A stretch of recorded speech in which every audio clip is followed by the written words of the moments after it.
I was on my way to work, and I'm stopped right down Park Springs and Valleywood. And this man dressed in black running at me with the pistol and running towards the window, telling me to get out of the car. I was almost taking off, you know what I mean? But he shook his head no like that, and I seen he was serious. He was not gonna let me go. If I would've left, he would've shot me. That's why the police had to kill him.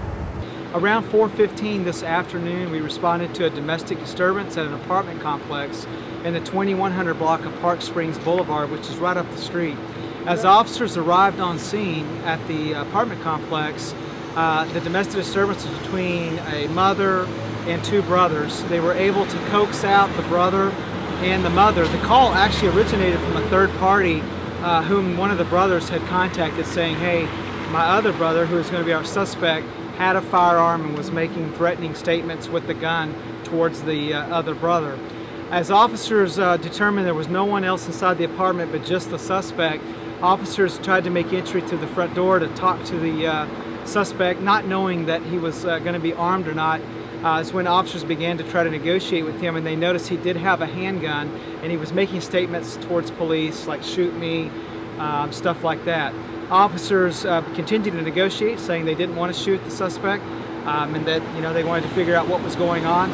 At that point, they saw the suspect put on what we believe to be body armor, which is protective elements of clothing that can help slow down or reduce the likelihood of being injured or killed if you're struck with a projectile.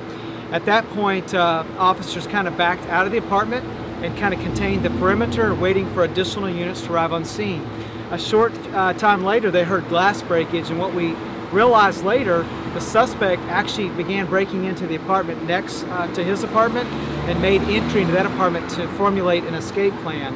As officers were trying to shore up the perimeter, when they realized that a second apartment was being breached, that's when they noticed the suspect escaped their perimeter and forced his way into another motorist vehicle. There's a white vehicle that's behind us on the street that's parked sideways. We believe that the suspect approached the driver of that vehicle at gunpoint, ordered him out of the car, and stole his vehicle. Officers began to pursue the suspect at that point, which we ended up over here onto Park Springs Boulevard and Shady Valley. As officers rounded the corner, they noticed that the suspect had already exited the car and began walking northbound on Shady Valley Drive. Officers reported that it appeared that the suspect was trying to gain entry into a possible residence, was going up, knocking on doors, trying to shake door handles and stuff like that. At that point, we continued to negotiate and tried to effect the surrender of the suspect, but again, he still had the handgun in his hand, was still wearing what we believe to be body armor. Some officers even reported that initial context thought that he might have been wearing a mask as well.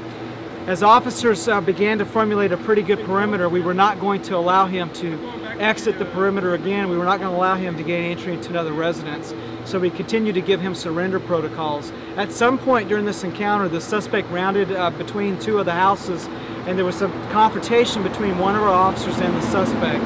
That officer did discharge his firearm and struck the suspect. We began CPR, and unfortunately the suspect was pronounced deceased at the scene.